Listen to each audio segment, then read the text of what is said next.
Hello, everyone. I've been looking at this series on Netflix, 60 episodes, and it's about the real Americans. It started back in the 1700s, where this family was born in South America. And Bolivar. I don't know how many of you heard of Bolivar, but this is my first time really hearing about him. And I got interested in it, especially with what's going on now about who's really the real American. And I'm learning a lot that I did not know. See, they have not been teaching us history. They just been giving us tidbits just to have a passing grade. But um, I didn't know California and all of that was part of Mexico. And I didn't know that South America was um, Spain came over here, brought slaves and stuff like that. And they got rich off the sugar cane and all this other stuff. And salt. It was a lot that I've been learning. And that how, like people like Bolivar, who fought so freedom can come to their land.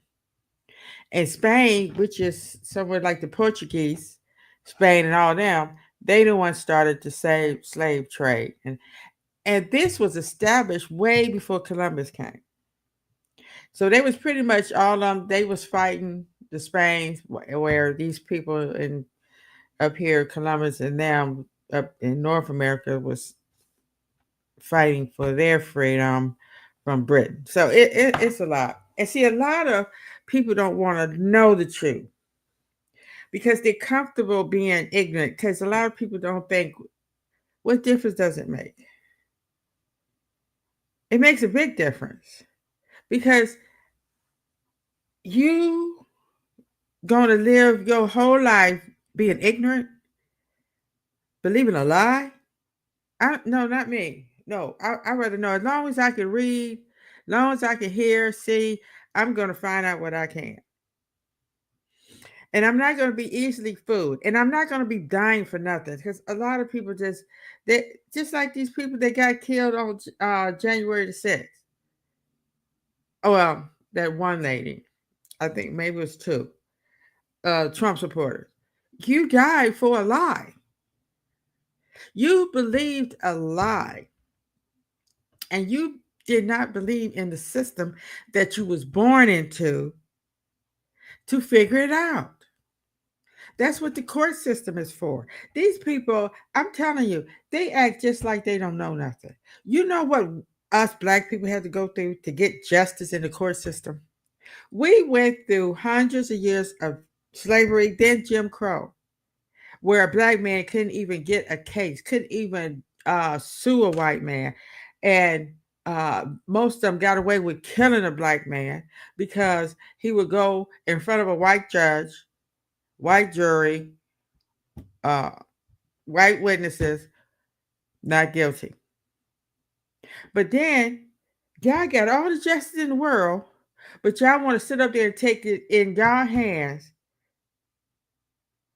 and created all that chaos. All that was unnecessary. You know how much money they didn't, I don't know if they brought out how much money they had to spend to fix to put the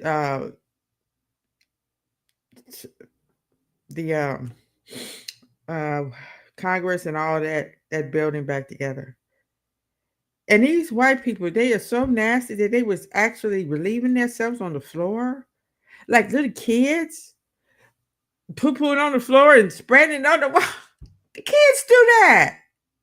They was that mad. They was that crazy for that man that can care less if they dead or alive. Oh my goodness. And these are the men that these are the people that he pardoned. And I know, as far as I know, it's two of them that already got in trouble. So that's what I'm looking at. But what I wanted to talk about was I made a video earlier because it is so sad that a lot of us grow up in a sad home because that's all we know. You know, your home is really your world because you don't go out there really in the world until you get grown. And then you get out there when you're grown and it's just all bad. It really is. And then you grow up in a home that's so sad. Then you have to go out into a world that is so sad. Can you imagine growing up in a home where mom and dad is always struggling? Or mom and dad is always mad and and abusive to each other. And then you have to go out and live in a world where the government is abusive. And you're going through all this. And you may not have been able to afford to go to school and to get a decent job. And you may get a couple of jobs, but it's still not enough to pay the bills, and you rely on some assistance. And now they want to try to take that away from you. Even though they got millions of dollars in their bank account, they're trying to take. Who are they trying to fix the economy for? Trump supporters? Republicans? Yeah. Who does that? When did that start happening? That a government only takes care of the ones that voted for them. I never heard that before. So that's where we at now. But it doesn't really bother me because I've been in this world long enough to know that everything goes around. Happiness goes around, sadness goes around. And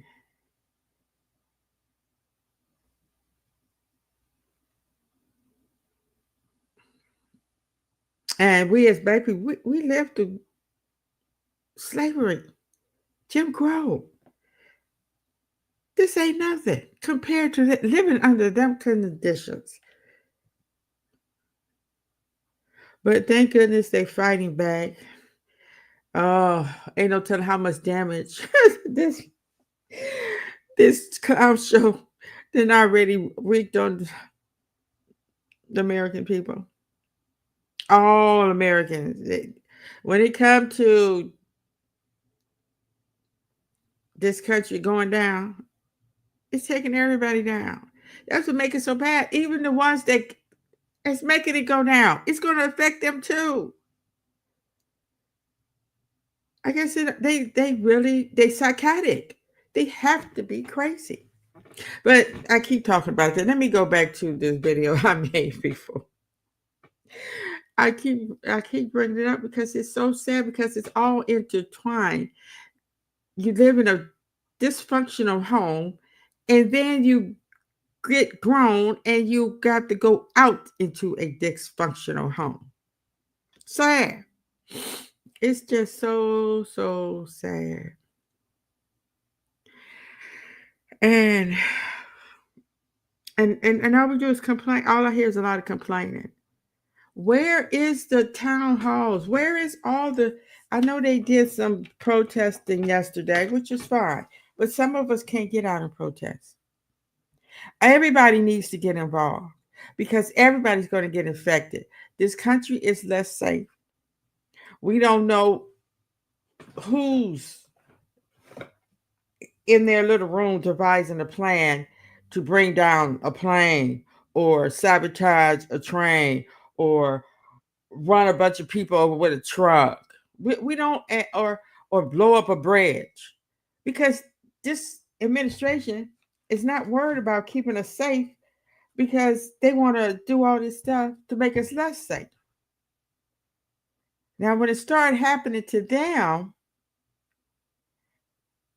then they might come back to their senses. Who knows? But it's sad.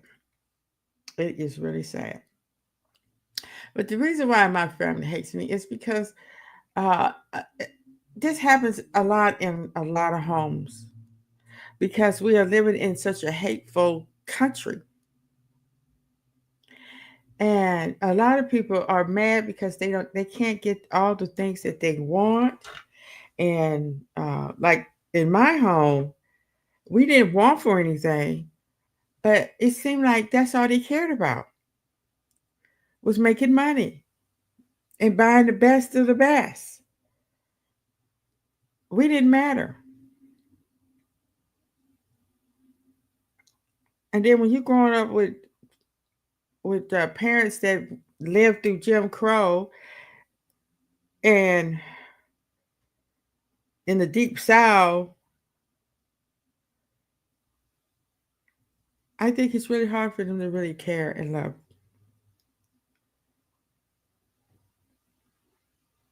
And then we living in a society that was working through the kinks, trying to get voting rights and trying to be able to live in decent homes, and people's homes being destroyed or taken away because they building new highways. And the school system was not the best, but it's better than what it is now. I can tell you that. Why are we not doing nothing about that? We're always talking about, oh, they're going to cut down the school system. And yes, they want our kids to be ignorant because they want them to support racist criminals. Because if you got to vote, then you're going to have to vote for us, whether we racist or criminals or not. Because it already began. Because there's no way in the world any black people should have been voting for a racist criminal psychopath. There's no way. And that's because our school system has let us down. I mean, when my older kids was going to school, they was passing these kids with a fifth grade reading level. And me being who I am, really didn't know what to do about it because nobody ever told me what to do about it. Or I didn't know anybody that fought for the right. And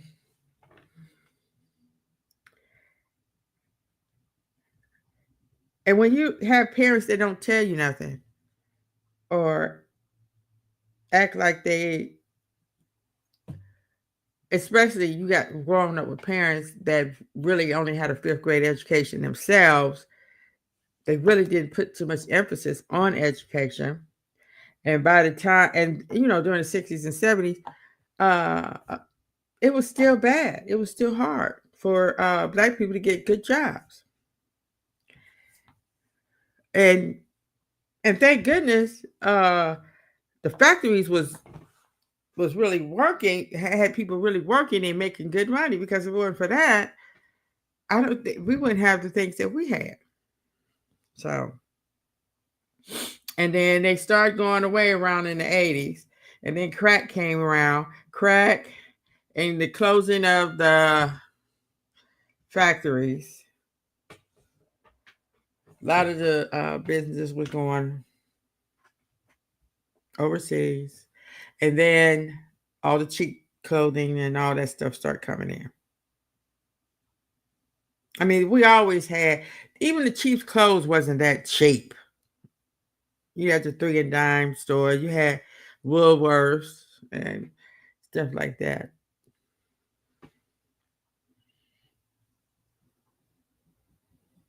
But I just wanted to say this, if you're dealing with a really dysfunctional family, it's good to reach out to people that been through it and And look for people like that, because we have to help each other, because it never stops. It never goes away. You know, you're going to always have that stigma. You're going to always have um that feeling of dysfunction, even in your own home. And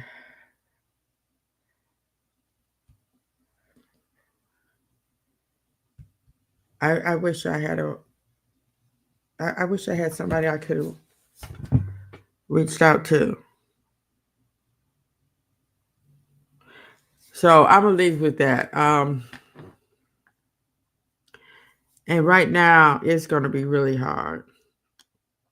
So if anybody want to have a town hall meeting and talk among ourselves, tell the truth among ourselves, give each other encouragement, please reach out to me, because we need to start talk more about ourselves and our children more than that clown show, because they're going to do what they do.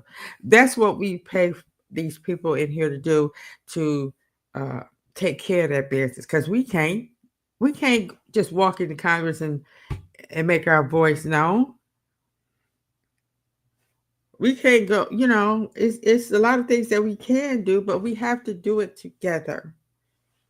All right, thank you for listening, and I appreciate your feedback. Please subscribe and like and share, because this is a time, okay, for us to write a new script. And always remember, I can't remember his name right now, but he says the revolution starts in the mind. Thank you.